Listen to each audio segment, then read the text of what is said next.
I guess we can get started, can't we? So yeah, so welcome to everyone, and welcome to those still arriving now. So I can see some more coming in still. So my name is Jonathan Sanderson. I'm going to share this with you.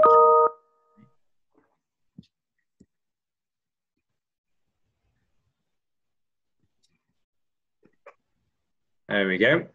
So welcome to the fifth year of WITboss. So this one is aptly titled Emerging Stronger. So the agenda for today. So introduction from myself. Then we're going to go for, we're having a 5-panel discussion. So the topics that we're going to be talking around are the ones as follows here. So progression. Remaining true to your values, how to emerge stronger as businesses and individuals, and cutting out the noise and finding the clarity to accelerate a business as a team.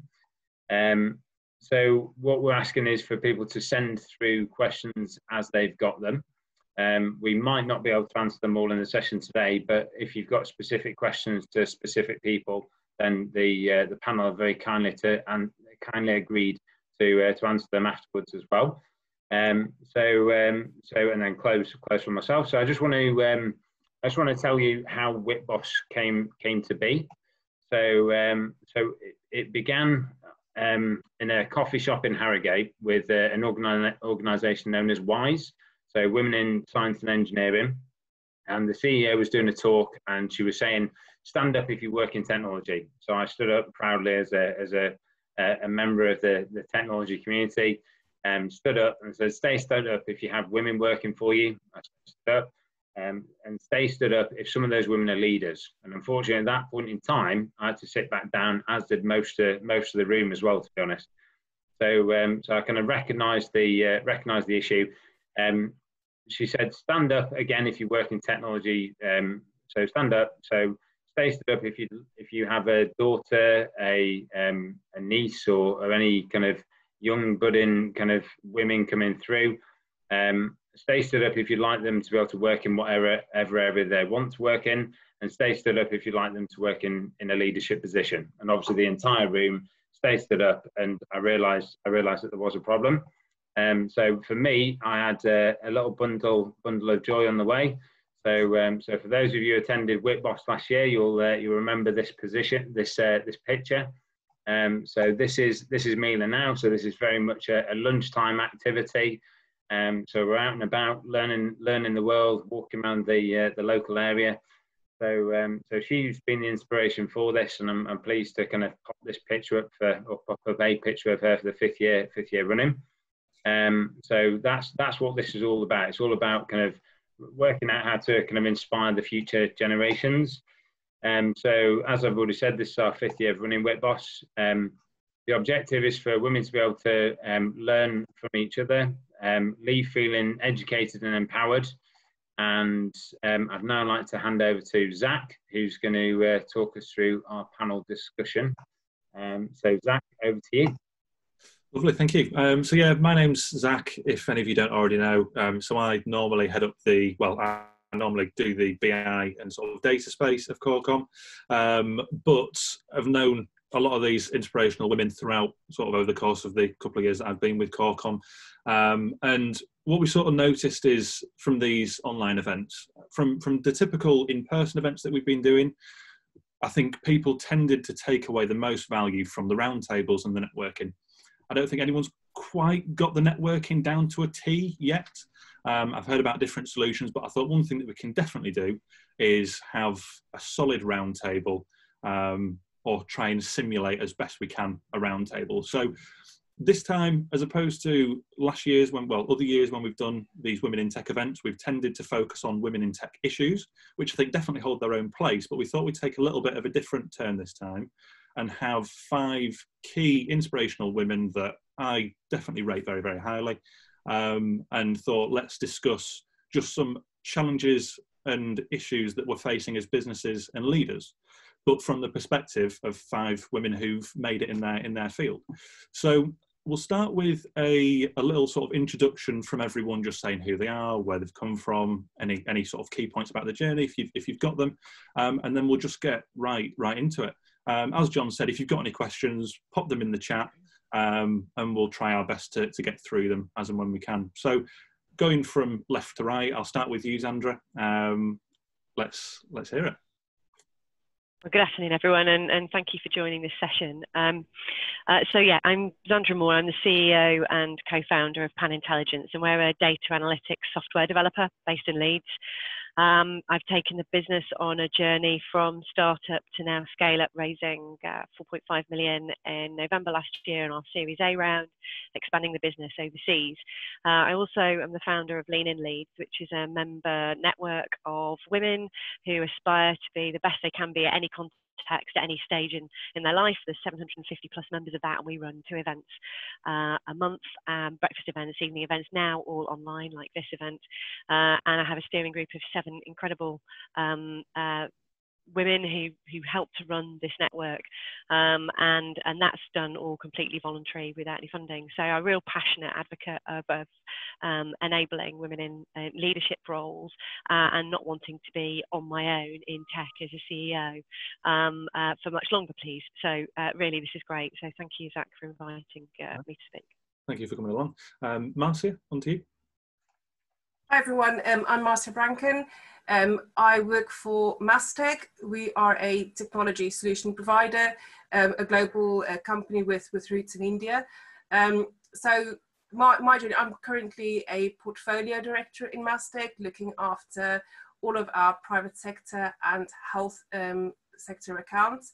So a rather large remit, but really enjoyable. My background is in software engineering, where I come from, and then project delivery.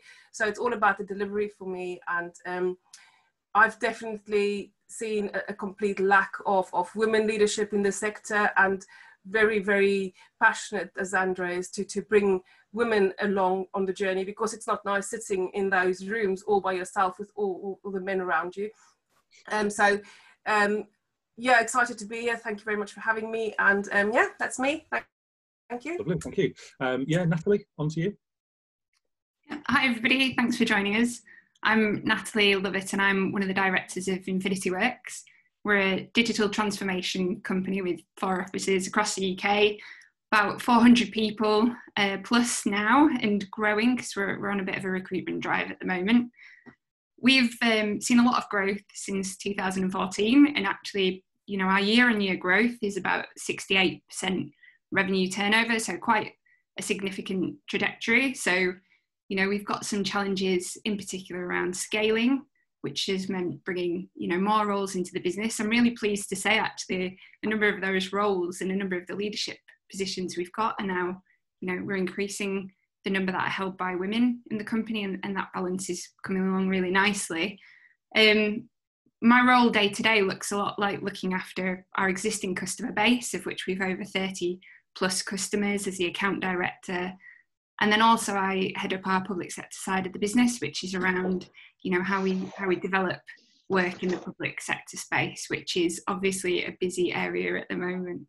But thank you very much for having me, and, you know, really looking forward to this discussion. Lovely, thank you, Nat. And then Joe, on to you. Hi there. Yeah, thanks for inviting me to talk today. So I'm Joe Barwick. I work I head up the financial advice technical side, if you like, applications development and systems change development teams. And at Skipton Building Society, we're obviously a building society, it speaks for itself, but we've got branches based right across the UK, and we've recognised we have quite a good diverse mix to a degree of females in leadership roles, but we have also recognised that there's more work we can do. So it's great that events like this can help sort of hopefully inspire people to become leaders in our world. We also we're part of a Women in Finance Charter as well, so we're looking at elements like that, so not just sort of the technical side, but the financial side as well. And we're also looking at diversity inclusion, and we have a lead role who has started recently, sort of in the last year with us, to really help us focus on getting that true diversity, whatever that means, whether that's female or race or whatever that happens to be. So it's really good we've recognised that there's work to do in that area. So that's me. Lovely, thank you. And Sandra, last but by no means least, on to you. Hello, and thank you for having me today. So my name's Sandra Cockayne, and I work for William Hill, the bookmaker. So I've worked for William Hill for quite a number of years, 22 to be precise, and I head up the portfolio area for retail, trading and technical operations as well. So way back when I started my career at William Hill, I started in the call centre, and there was far more women in the call centre than there were men. And as I've progressed through my career and moved into project management and now portfolio management, and into the tech space as well, then there are far more men than women in the senior leadership positions. Some of the things that I've been involved in at William Hill are the Women in Tech schemes that we've got going there. And also lately I've been involved in a couple of external mentoring schemes as well, looking at promoting, getting women into more senior positions. So I've been part of the 30% club, which is looking at getting 30% of women into those senior leadership positions. And I'm also part of a Dell mentoring scheme at the moment, whereby it's encouraging sort of like more junior women in different roles to sort of like progress into more senior roles. Yes, that's me. Brilliant, thank you. So I guess getting right into it, we'd sort of think about starting with where we are now, how we've adapted, but then really I guess the whole crux of this is looking forward and how we can emerge stronger. So I guess, Natalie, I wanted to come to you first and look at, you made a very interesting point last time we spoke about how you've had to adapt primarily sort of around that communication side. So I guess good to understand a little bit about those challenges and then how you've adapted. Yeah, I think the point on communication is, at the start of lockdown, it was born out of a necessity to communicate better with your team. I think because we're all working remotely, I think we've transitioned out of that now. And actually what companies are starting to do is communicate excellently across the company, because this is the new way that we're doing business and the new way that we're, working as a company. So I think, looking at how people have innovated and excelled in communication, there's some great examples out there and lots of really interesting, blogs being shared on LinkedIn at the moment. I think one of the things we've looked at improving through communication is because we're not constrained by a physical location.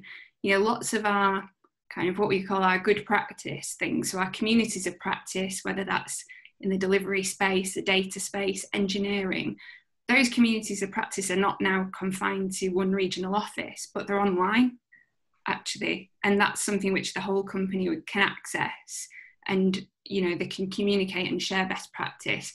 And it almost seems baffling that we weren't doing that before. It's such an obvious win that you can have that level of communication across the company. I think, around updating the work that we're doing with customers, updating on the company strategy and our performance, all of that has moved online and is now instantly accessible by everyone. So I personally think our communication as a company has benefited largely from the situation we find ourselves in. I think we'll take some of those learnings and benefits, going forward and looking when we sort of return to a more regional based working. But yeah, I was really keen to see, I suppose, share with the group, what communication challenges and changes I suppose people have had, and where I can possibly steal some good ideas. It's interesting because you made a very, very interesting point last time about sort of being more explicit in your communication, not sort of just going around the edges about what you wanted and just really getting straight to the point. Is that something you've seen more of as well? Yeah, I think everybody has had those text messages or those really short communications that you sort of find yourself misunderstanding. I think one thing that we have got better at is those short, sharp video calls where actually you can get sort of straight to the point, and people, there's all sorts of things people pick up on, which is your tone of voice, the expressions you're making, which help inform how they deal with the information that you're giving them. And I think, spending the time, sometimes it's hard, we're on video calls day in, day out, but those things are really important to keep doing, because people get a lot of information from, like I say, the visual aspect of a video call. So, spending the time to do those, you always make the time to do those where you can. I think that's the point, isn't it? It's the different types of communication, what's right for the situation. We've got so many different ways of communicating, whether people have Skype for business or Teams or Zoom or email, and various different ways. There's so many. It's making sure you use the right tool for the right situation, isn't it? Absolutely. You can miss things still. People tend to sometimes default to the one they prefer rather than the best medium for the situation, I think.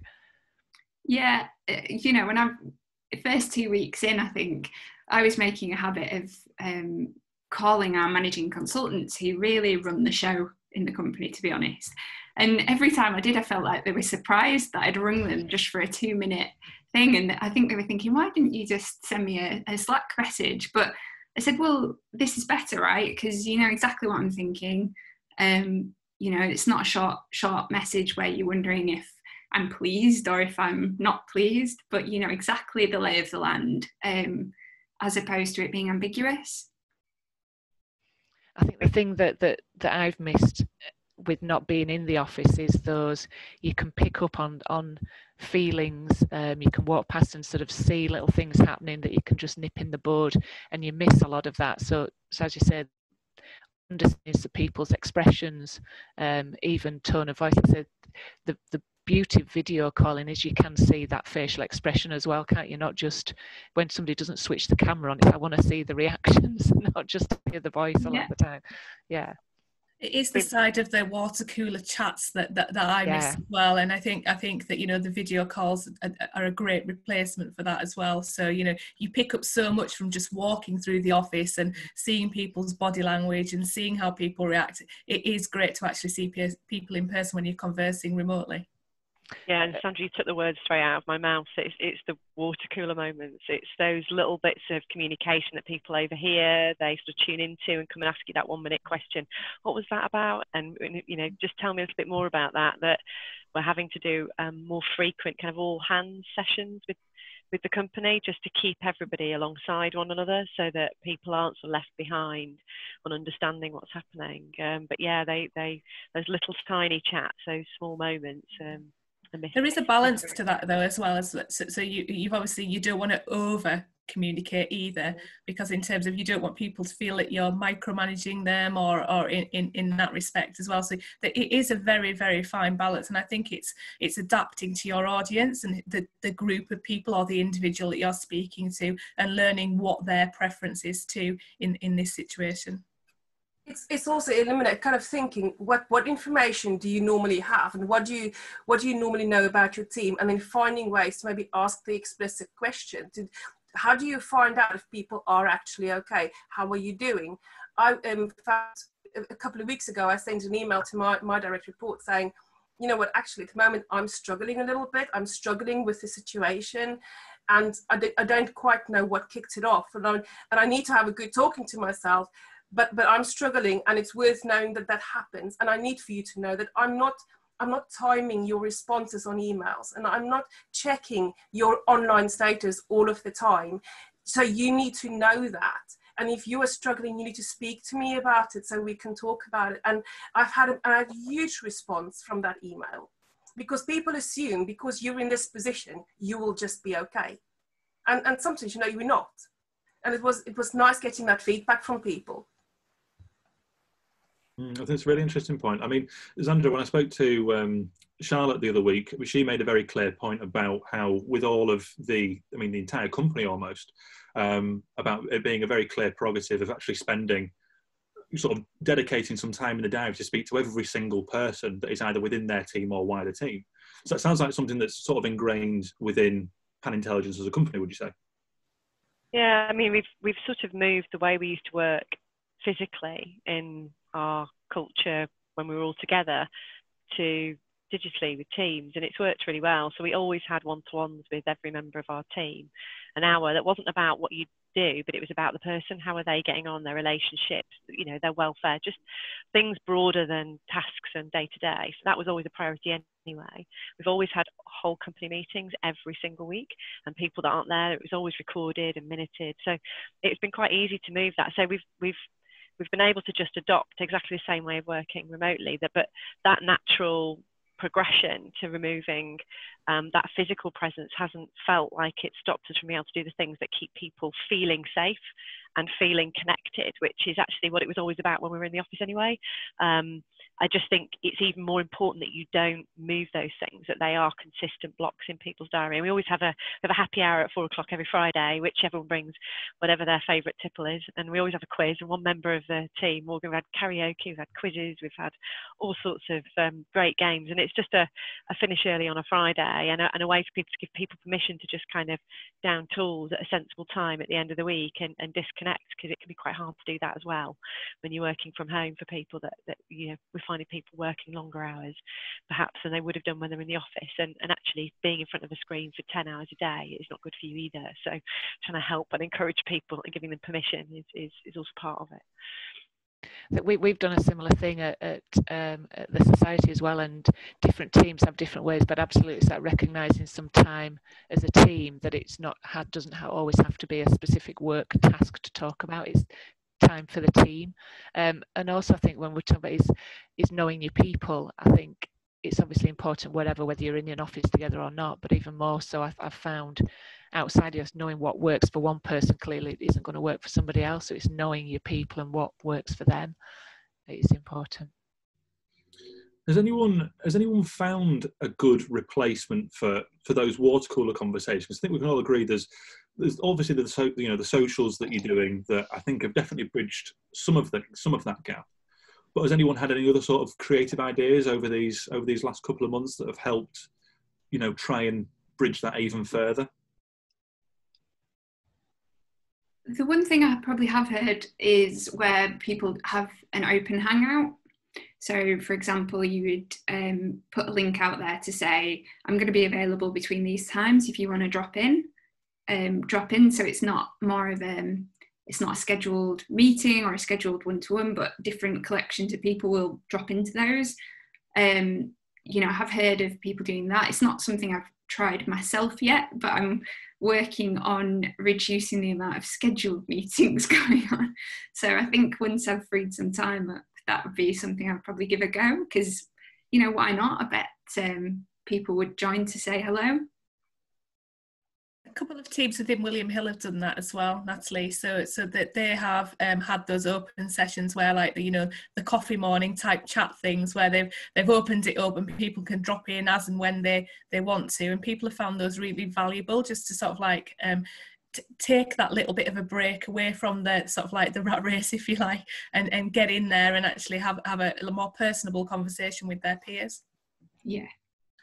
We have a coffee break every day, virtual coffee break, and we've sometimes seen them, so it's going to bring your pet or whatever it might be, your latest project, but it's just completely open, and sometimes you have 2 or 3 people on it, sometimes you have 10 people on it, but it's actually just, you know, someone's going to be there to chat to. Just some of our team live on their own, or, you know, just in circumstances where actually having that kind of social side to it is really, really important. They miss it a lot. But yeah, that again, it's giving people permission, isn't it, to connect without always having to be about work conversations and the job, which I think is what happens in offices naturally and organically, but doesn't always happen as naturally when we're all in this situation. So you have to kind of make it happen or encourage it. You've just reminded me of something, actually. We do have, which is attached to a Slack channel, and it's called Coffee Buddies. And it's almost like a coffee roulette, where this Slack bot will pair you up with someone else who's open to having a coffee, but it'll just happen sort of between 2 people. So actually, you know, across a big company, that, you know, you're most likely to get paired probably with someone you don't actually know, which, how great's that as a thing to do whilst we're all working at distance, that you're not just meeting your existing network, but you're actually going out and meeting new people across all of the regions of an office. That's one thing that actually my boss John has been quite good with, in terms of getting you to speak to to people that maybe you don't communicate with every day, especially, I don't know, with the rest of the companies, if you've had any people that have been furloughed or whatnot, but it can be for certain people a particularly lonely time. And so John set up these sort of like lunchtime meetings where you'd buddy people up in 2s or 3s or whatever, mainly 2s or 3s because we're a smaller company. But then you could sort of choose to either sit down, have a coffee, or quite a lot of us decided to go on walks. So you just sort of chat on the phone whilst you're walking, which was quite nice. But it was really good at sort of trying to, not force, because it's not the right word, but trying to simulate those water cooler conversations as best we could, which seemed to work quite well. And actually after doing it, it was like, you know, I'm quite glad I've managed to catch up with, you know, so-and-so, because you've not spoke to them in however long. But it's good to see that all you are as well. There's a question that came in from Cheryl, just relating to something that we mentioned earlier about the sort of communication, and sort of talking about with sort of everything that we've mentioned so far. What further opportunities have we looked at to developing communication? And making sure that, you know, I know you mentioned sort of communication for situations. Is it just a case of learning as we go, or have you been actively trying anything new that seems to have worked quite well? Yeah, I'll jump in. We're actually taking our company, all company conference online, which is something we normally go on an away weekend to do, and we take everybody away. We've done sort of centre parks for the last 4 or 5 years, but obviously it's not possible now, and we were sort of hoping to move it to a different venue this year, but yeah, we can't do that, so we're taking it online, which is going to be really interesting. But we're going to have a selection of talks. You know, we've got some of our friends at AWS are going to come and run some workshops for the engineering team, so you can kind of split out into different tracks depending on what you're interested in. So it's going to take a lot of organisation, but I think it goes back to my point around how we're moving from a defensive position into excelling at communication. And I think what excelling at communication is around not choosing to put some of our exciting moments on hold to wait to be back in the office. It actually means we continue as much as possible in BAU, and if we're remote, we run it remote, and we try new things. We've done a similar thing as well with our what we call senior leadership team. We have regular updates, and one of the things we do regularly is what we call an open space event, where you can bring subjects to talk about, and then it's the law of 2 feet. If you're interested, stay in that chat room. If you like, if you're not, go to another chat room. So it's still using Teams, but it's making use of different rooms, if you like, in there, and that's really isn't quite interesting and has worked really well for us. And the other thing as well in terms of comms that we've had more of, I think we've had more visibility from our directors. They've done regular vlogs or blogs. The vlogs have been really interesting. It's been a nice mixture of what's important, what's happening in the world of finance and the world of COVID, but also seeing an insight into them personally, so sharing their feelings, a bit like Marsia, you were saying, it's sharing that what's happening to you. Just because somebody is a director doesn't mean to say they're not being personally impacted as well. So that's been really a really positive message, I think, that's helped us see that everybody's in the same position, I think. I think it's a really good point about vulnerability and everybody sharing that, and people feeling okay and safe, and that how they feel is normal. And I think that can be a lot harder to do in these sorts of communication means. But actually, I think it's been interesting, because what we've noticed is because we're in people's homes and they can see your physical space. And my kids, I've got a 13-year-old, 11-year-old are coming in and out, and the dog, and there's a bit of chaos every so often. You automatically relax and communicate in a different way than you probably would do in the office. So it's easier to be more authentic, more vulnerable, because you are already more vulnerable by being in your home and surrounded by your life, but exposing that to people in a way. And I think that's really helping everybody to just open up perhaps a little bit more and share a bit more of who they are. I certainly feel like I've got to know my team so much better because I'm in their homes, I've met their families, the kids and the dogs and everything, and that's been wonderful. And what a great opportunity to all just connect on a different level. Ironically, not face to face, but connecting more just by being in that situation. So I think it's important, but I think it's been a really natural evolution of all kind of finding ourselves in each other's home, actually. I think that's the difference where we were all sort of working from home, and it's that acceptance of everyone's got their individual circumstances. And previously, before lockdown, if you worked from home, you were literally, children hadn't got to be there, the dog didn't have to bark at the door. It was literally, you had to be so sort of quiet and be there if you're on a conference call or whatever. So now it is much more relaxing, but I think more productive. And I think I did spot a question pop up about productivity, I think, at one point, and I think it's interesting. I think that is, though, down to individuals and how individuals work and what drives them. And unfortunately, in any business, you are going to get people who aren't as productive, either one, because they've not got the self-drive potential, but two, there are circumstances that mean they can't be as productive as they might have been in the office. So I think we've seen a real mixture of productivity. I don't know what anyone else's sort of impact they've had. We have as well, and I think the big thing for me is I think my teams feel they have a better work-life balance, but I don't think the productivity's gone down. I actually think productivity's gone up.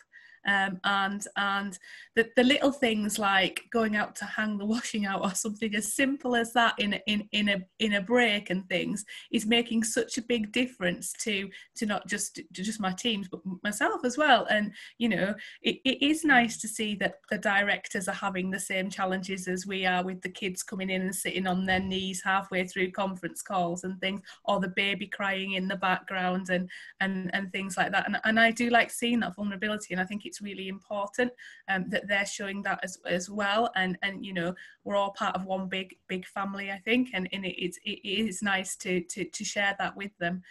But I do think on the topic of work-life balance, people are saying that is much better for them.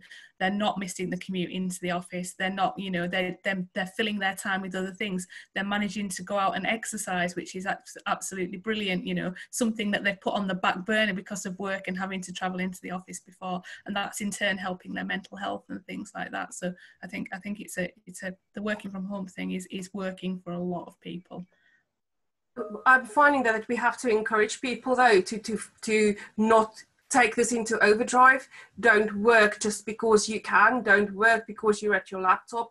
If it's beyond hours, if you've done your hours, take a break. And we are actively having to encourage people to take their leave. Take a break. You deserve a break. You need a break. The fact that you can't go to the Canary Islands to have a holiday doesn't really come into it right now, but you still need to take a break. Because, and I think because we are, like you guys, Natalie, we work for customers. I think there's an expectation that because people are just at home, they can just do 12-hour days.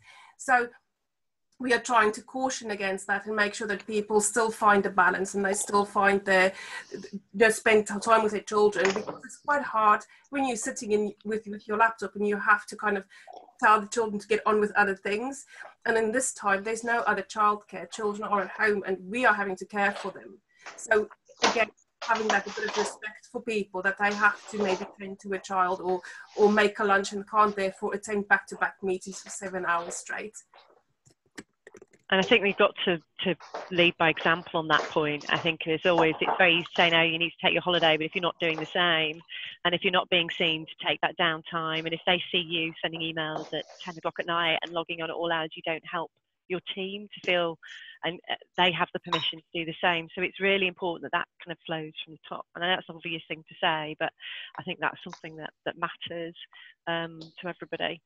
So I've certainly noticed that that's something that we've had to be seen to be doing, as you know, I am going to have 2 days off, and I'm going to be off, and I'm not just going to be logging in all the time, because you know, they then feel the same. So it's important. Absolutely, that leading by example is so important. And in a company like us, where you've got people in different geographies, having that conscientiousness to not book a meeting in when it's 8 o'clock in the evening in somebody else's country, that is really important. And it's so easy to forget when you are working and you just focus on your own stuff. So having that that empathy for others is really important. And I just wanted to come back to the point of productivity, because I think your point, Cheryl, about that, and I think this is about productivity at home and at work. And I want to bring a point that comes in, lean in, the circle that I'm involved with. This is all about, leaning in at home and helping, finding yourselves as women, not always trying to do the juggle of both. And actually, I think this opportunity to rebalance that by us all being at home and doing that together and finding new ways of rebalancing those as a family with my children and my husband has been really powerful. And it's been an incredible opportunity for us all to kind of go, right, actually, they see what needs to be done and they're owning that and they're doing that more.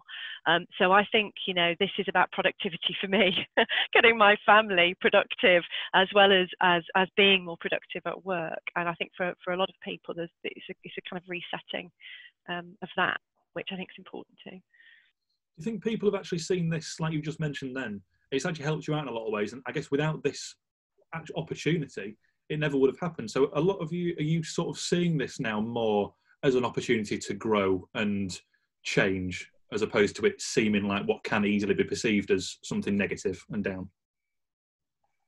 Yeah, I'm doing a lot of reading, I think, of things that I don't normally have time to read up on. I'm doing a lot of self-investment in my own development. I think, all the ladies on the panel today have obviously, you're in probably a position which you're really loving being in.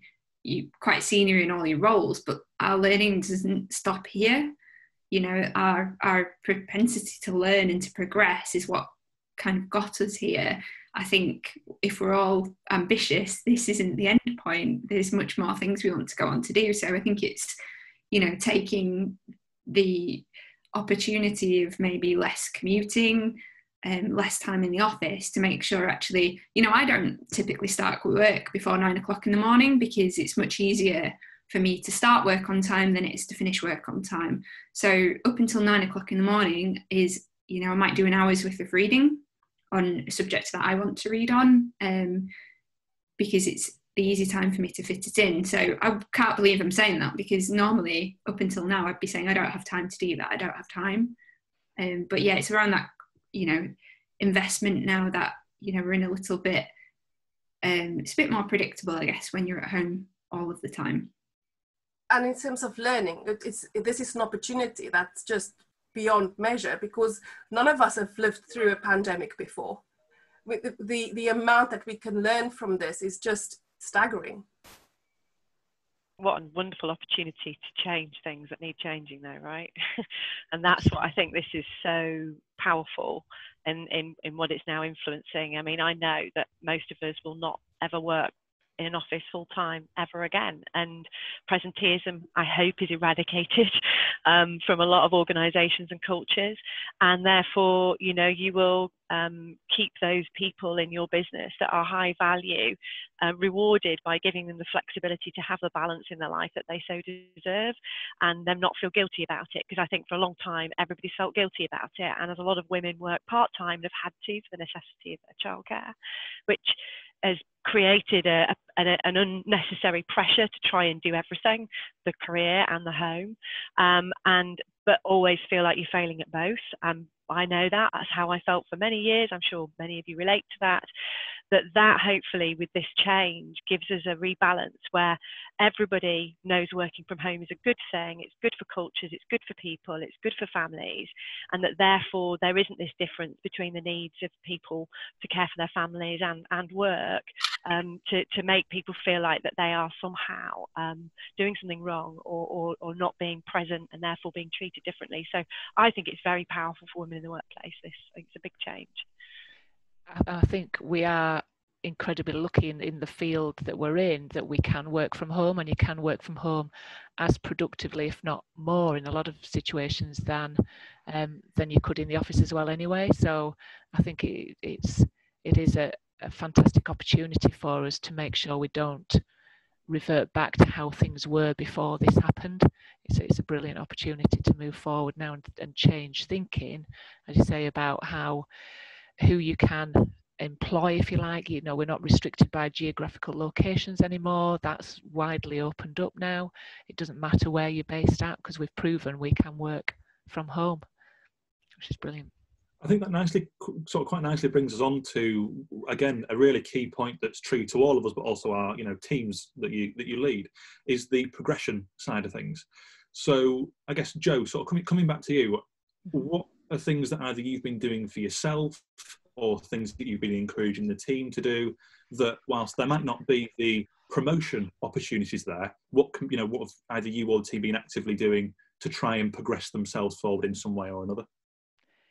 I think there's a lot of things you probably do to progress yourself without potentially realizing it as well.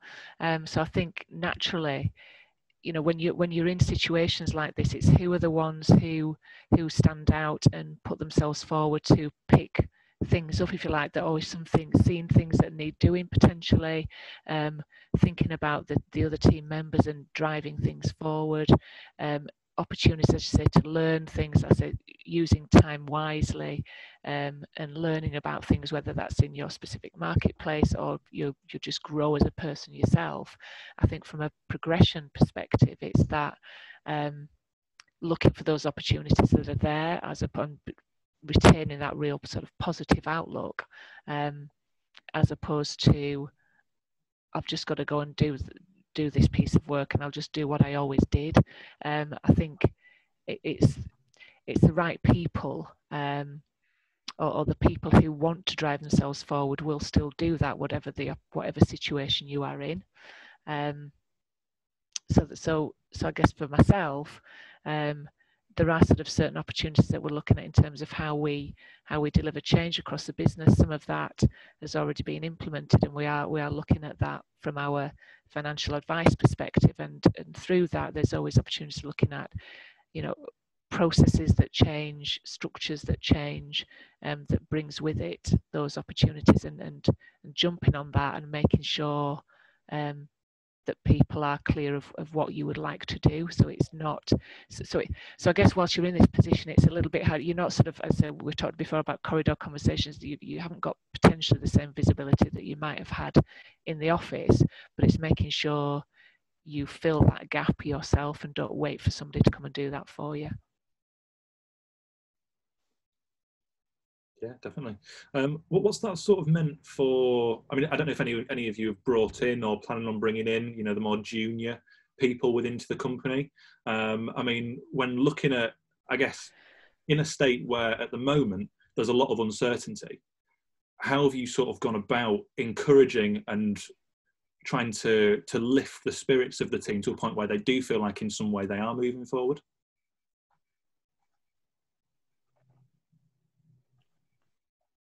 Is that to me, sorry, or is that to anybody? So I guess about lifting spirits, there is, that comes back to it depends on individuals, and you need to know your individual people and to recognise if they are struggling a little bit, and how to, what motivates them, and what they are bothered about, and therefore what will lift their spirits. And I think the big, we touched on it right at the start, is that just connecting regularly and having those conversations, and understanding and showing that empathy, because we are all in the same position, and so it is, I guess, a little bit easier for people to be empathic when you see somebody who is struggling a little bit, because you can sort of connect and understand more than potentially you may have done in an office environment where you're not seeing their personal environment and situation. Yeah, definitely. Sorry, Zandra, were you about to say something? I noticed you'll mute yourself for a second. Yeah, we've run a number of surveys, which have, one of them at the moment, we've created a group called Pi Shield. Our product's called Pi, our business is called PanIntelligence. Everything's Pi something in our company. So it's Pi Shield, which is a bit like an Avengers for going back to the office almost. How do we plan our way back into a different way of working? And it started with consulting everybody and having discussions and creating a group of people from the team in the business that volunteered to kind of consider all of our options around it, you know, not just the serious stuff, but thinking creatively about what does this mean.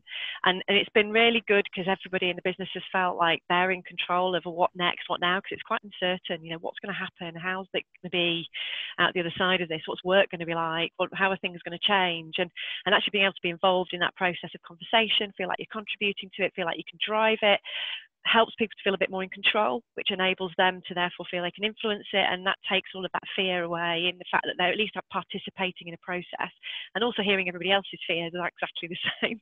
So when you do a survey and then you present the pie chart that shows everybody that they're all thinking the same thing, everyone goes, oh, okay, it's not just me there, I'm not the only one that's worried about going back. So there's something about you know, lifting spirits is, you know, there is always an elephant in the room, and if the elephant is in the room, what's it going to be like, and do I have to go out to the office, and when do I do, and what's it going to be like? Just get it out and let everyone participate in it, and don't worry, let the process sort of take you there. And I think we're fortunate because we're only 45 people to be small enough to be able to sort of leave it to the group to kind of steer us there in a way, and they do make really good decisions that are business decisions because they love the business, so we don't have to control it, you know, they can lead it, and that's really helped to sort of lift people into feeling a bit more like they can see an end or a vision of where this might be going for them, which is important. So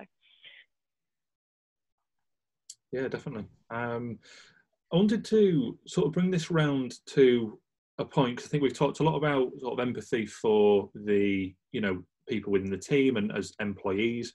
But Marsia, last time we spoke, you made a really interesting point about empathy sort of towards the business. And whilst obviously it's in everyone, it's all, you know, ingrained into all of us that we all want to progress.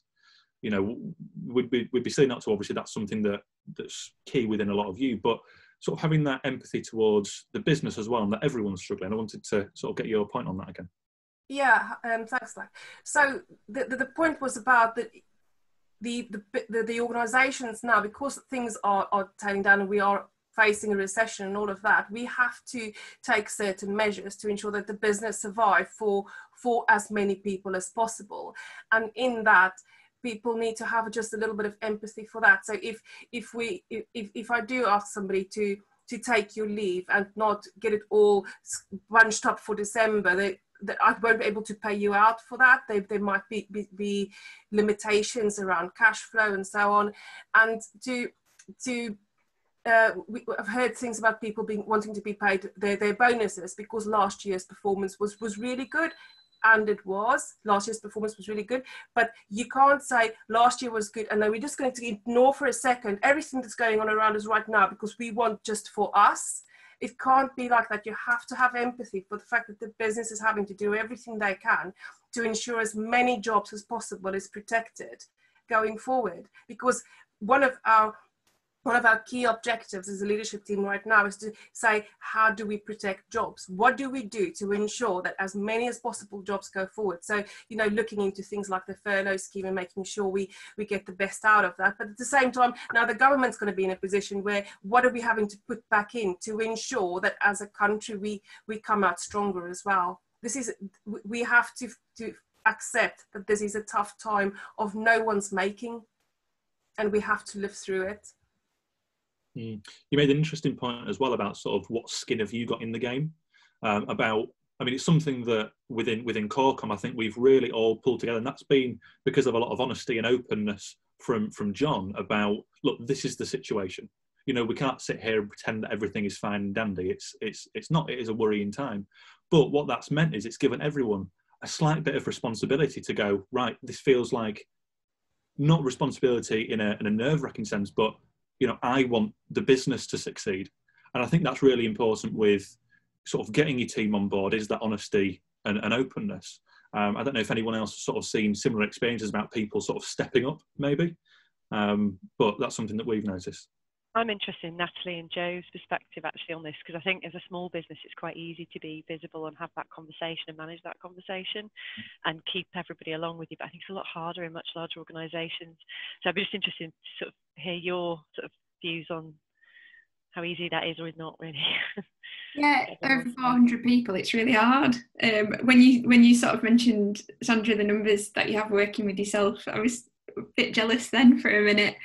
I kind of, I joined Infinity Works at, I think I was in employee number 93 or something. We're at over 400 now. It feels like such a big leap in such a short space of time, and everything does get exponentially harder, whether it's communication lines, whether it's just generally bringing everybody on that same journey, communicating strategy, everything really gets a bit harder. I think what we're probably quite good at is letting our team, I think, again, Sandra, this is something that you said, around letting the team lead, because I think it's a mistake to believe that, your senior management team will have all the right answers and all the best innovative ways of dealing with challenges that we come across. Actually, the most innovative ways of dealing with things that I've seen have come from the team. And I think in particular, around pulling the team together across the company and thinking of ways in which we communicate and sort of socialise with each other. We've got some team members who've done an absolutely amazing job of that, and they've thought of things we would never have thought of to do, and they could be things that either sort of some things might have a slight cost attached to them. A lot of the things that they propose are just socialising activities. In particular, our team's really keen on raising money for a charity. Our charity for the year is motor neuron disease, and we were a bit disappointed when we went into lockdown that a lot of the charitable activities we had planned for the year might not go ahead. And the team have come up with all sorts of ways to get around that and do a lot of the fundraising, whether it's step challenges, it was a guess the toddler competition, all sorts of things like that, which I think, as much as the difficult times that we're in, having, it sounds like people have had really frank conversations with the team. I think that's the right way to go, and, let them rise to the challenge of helping to address some of those challenges. Yeah, and then Sandra as well, I think, obviously being a big organisation as well, I think Sandra was keen to hear a bit about sort of your experience as well. Did you say Joe then? So I was trying to unmute while I was going to answer. So did you say that me? I didn't quite hear you, Zach. Yeah, well, Joe. Yeah, sorry. I think, we've got, as I said, sort of branches dotted around all the country, and we've got financial advisors dotted around, and then we have in our head office building in Skipton, we've got just short of 2,000 people, so we've got quite a lot of people in, although it is in one building. Obviously now we're sort of remote and working all over. Clearly, as your volumes of people increase, the communication does get harder, but it just makes you think about, right, what are all the different ways that we are going to communicate then? And as I touched on before, is directors doing their vlogs and blogs for us. We've got regular sessions. We had one yesterday that was from our distribution, which is all our customer facing teams, where how do we make a success out of the challenging world. And we had a number of directors and senior leaders on there who were presenting their thoughts. People had opportunities to ask questions in there. So that was a real sort of good sense of you are still part, even though it's a bigger company, you are still part of people who are making those sort of key decisions. So people do feel that they are part of the company despite the size. And there's a lot of sort of, I guess, then individuals thinking about sort of community feel or charity work, etc. There's a lot of more sort of elements of that go on in individual departments. So you may have a department that may have 50 people in or may have 10 people in. So there is still that sense of community inside the individual areas within the wider society as well. And it's just making sure you communicate in the right way, I guess, in there. And just back on the skin in the game, Zach, so we are also similar to Joe, we're just short of 2,000 people in the organisation. And one of the things that we have asked people about, like working from home, is what we can't pay everybody's internet access, for example, or we can't send a nice office chair to everyone because we simply can't afford it. It will just be too expensive. And for the value that will bring to the individual, it is disproportionate. So that is the kind of ask that we have, is if we are having to do everything that we can to survive, what is it that you can help us with in this time to get through it? And that's kind of the part of points that we were making earlier as well, is if you can put some of your resources into this setup, then that will be helpful. And what are people finding? Are they finding that, you know, as a general consensus, people are stepping up to sort you know of... what, there's a mixed response, and sometimes, and I actually mentioned this to my boss earlier today about mob mentality. Sometimes you have to wonder about the average age of a mob mentality, because have you ever seen, there's a comic difference between equality and equity, and that is such a powerful visual, where you've got a short guy, a medium-sized guy, and a tall guy. If you Google it, you'll find it, and then they can't actually all see the match or the scene taking place in front of them because there's a fence. But if you put everybody onto the same plane, if you give everybody the same resources, the little guy will still not be able to see the scene. But if you take some of the resources away of the taller guy and put it under the little guy, all of a sudden he can see the scene, and that is what. So we're having to really think about what specific measures can we put in place for specific people who need specific help, and it has to be that concentrated and that focused, because we can't give the same to everyone, and it won't actually have value if you do that. If I send a £50 chair to the CEO, it won't actually make a difference to his life, but that will be equal, for example. Yeah, I think that's a really, really fair point. I've not really heard anyone sort of talking about that. What's everyone else's experiences been like, again, with people sort of stepping up?